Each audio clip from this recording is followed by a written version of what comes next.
На протяжении 2 дней абхазские и российские врачи в рамках второго абхазского медицинского форума выступили с докладами на темы реабилитации, кардиологии, малоинвазивной хирургии, онкологии, лечения инфекционных заболеваний, хирургии, гинекологии, лазерных технологий. Министр здравоохранения Эдуард Бутова, говоря о работе форума, отметил важность взаимодействия с видными российскими докторами и учеными. Обменимся опытом. Такой, значит, десант российских специалистов, которые приехали в Республику Абхазия, они обмен опытом, они показывают, они объясняют, какая должна быть техника, к чему стремиться. И это же очень важно, чтобы люди общались. Медицина такая наука, которая не стоит на месте, она всегда развивается, всегда надо учиться, всегда надо стремиться к знаниям.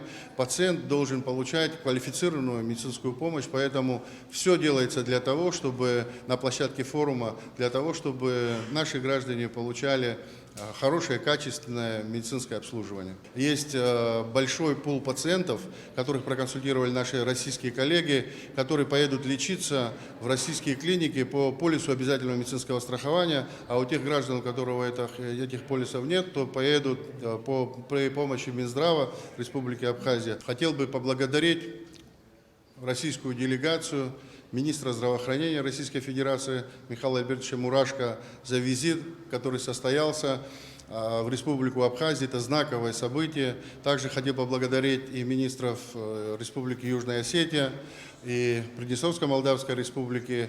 Реально у нас исторический момент, когда 4 министра здравоохранения на одной площадке, и это площадка Республики Абхазия. Медицина в мире развивается очень стремительно и переходит на современные методы скрининговой и фундаментальной диагностики. Развивается мощное направление реабилитационной медицины, и обмен знаниями очень важен.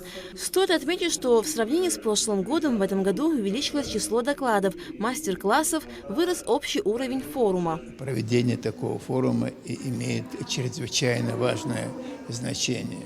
Известно, что наука не знает границ, она распространяется во всемирном масштабе, потому что в различных местах нашей планеты рождаются новые технологии, новые достижения, и обмен этими знаниями ведет к повышению общей квалификации работы врачей, а следовательно и к укреплению здоровья населения. В ходе работы форума абхазские и российские врачи делились мнениями и опытом реабилитации людей. К примеру, в работе форума принял участие великий торакальный хирург Владимир Паршин, который впервые в мире провел операцию по пересадке трахеи. Сегодня основная причина рубцового стеноза – это повреждение трахеи при проведении дыхательной реанимации, искусственной вентиляции легких, трахеостомии, и количество этих больных возрастает.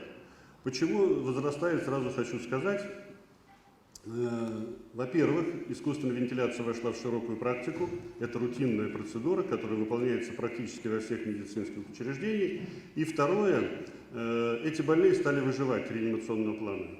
Раньше, если больной попадал в реанимацию, то процент, так сказать, положительного исхода был гораздо ниже, чем сегодня. Но, так сказать, решить проблему с дыхательной реанимацией, однако в дальнейшем у него мог сформироваться уже рубцовый стеноз, новое заболевание, которым надо было заниматься. Министр Приднестровской Молдавской Республики Кристина Албух выступила с докладом по фтизиатрии. В целом, за последние 3 года, с учетом того, что была пандемия новой коронавирусной инфекции, наметилась положительная тенденция к снижению заболеваемости туберкулезом. И это связано в первую очередь с теми мероприятиями, ограничительными мероприятиями, которые проводились государством. И все это способствовало снижению заболеваемости за счет того, что основной путь передачи туберкулеза – это воздушно-капельный. Поэтому в целом могу сказать, что несмотря на высокие цифры, положительная тенденция есть.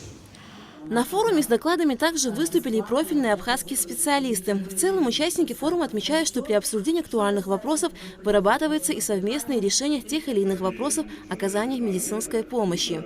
Эти 2 дня для нас, я считаю, что для медицины Абхазии это огромный праздник, большая возможность, поскольку, к сожалению, у нас нет институтов, университетов, таких образовательных медучреждений, да, И это огромный шанс, возможность для нас, докторов, не отъезжая от своей работы, да, от своего места жительства, встретиться с таким высоким профессионализмом, с докторами из большой буквы. Да. Абхазский медицинский форум – это площадка для развития абхазо-российских отношений в области науки и медицины. С каждым годом география его участников растет, и форум приобретает все большую значимость. Альга Трапш, Алексей Гухава, Абхазское телевидение.